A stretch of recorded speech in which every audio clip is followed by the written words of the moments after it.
हरे कृष्ण। संतों के पास, सत्संग के पास, शास्त्रों के पास, भगवत गीता के पास हर समस्या का समाधान है। संत हमारी समस्याओं का समाधान करते हैं। शास्त्र भगवत गीता हमारी समस्याओं का समाधान करते हैं। कैसे, समझिएगा। एक पिता जब उसकी मृत्यु हुई तो अपने 3 बेटों के लिए कुछ प्रॉपर्टी छोड़ के गया। और प्रॉपर्टी क्या थी? 17 ऊंट, 17 कैमल्स, बस इतनी ही प्रॉपर्टी थी। और कहा तीनों भाई अर्थात मेरे जो 3 बेटे हैं वो आपस में बांट ले। पहला वाला कितना लेगा? मेरी प्रॉपर्टी का आधा पहले वाले बेटे को देना, मेरे प्रॉपर्टी का आधा। अब 17 का आधा कैसे करेंगे? 8.5। तो 8.5 ऊंट तो बंटवारा हो नहीं सकता ना। ये गणित है, ये मैथ्स है, मैथमेटिक्स है। इसको ध्यान से समझना, बहुत अच्छे से समझना। अब 17 ऊंट का आधा कैसे करें? अर्थात 8.5 तो हो नहीं पाएगा।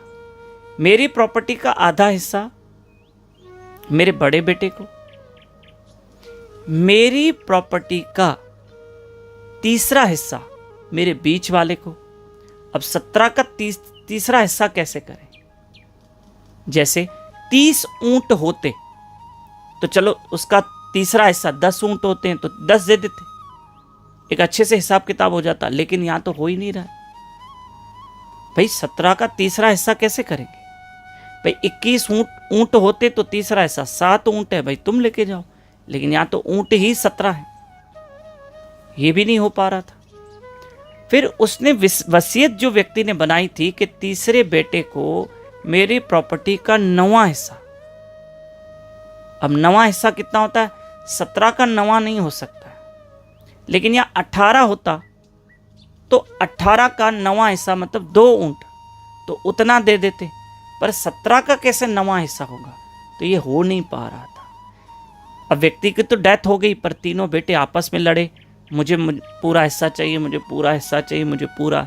अब क्या करें? ऊंट थे 17, पहले वाले को आधा देना था, वो भी नहीं हो पा रहा था। दूसरे वाले को पूरी प्रॉपर्टी यानी 17 ऊंटों का तीसरा हिस्सा देना था, वो भी नहीं हो रहा था। तीसरे वाले को 9वां हिस्सा देना था, वो भी नहीं हो रहा था। कैसे करें? तो सब गांव के लोग जमा हो गए, कुछ कैलकुलेट नहीं हो पा रहा था, क्या करें? अच्छा भाई, एक बेटा एक भाई झुक जाओ, कोई ना झुके। एक महात्मा आए, वो ऊंट पे बैठे हुए थे। महात्मा पहले जमाने पे घोड़ों पे, ऊंट पे, हाथी पे बैठ के सवारी होती थी। बोले क्या समस्या है? बोला ऐसी ऐसी समस्या है। महात्मा ने थोड़ी देर सोचा, सोच के कहा मेरे पास इसका रास्ता है।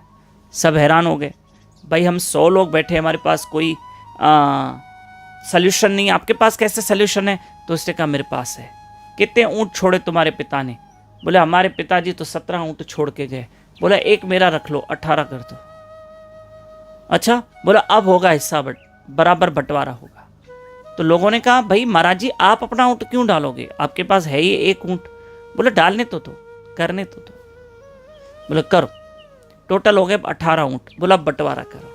बोले पहले बेटे को प्रॉपर्टी का आधा, मतलब अब तो 18 ऊंट हो गए। बोला एक काम करो, आधा ना मतलब 9, 18 का आधा 9, चलो तुम 9 लेके निकलो।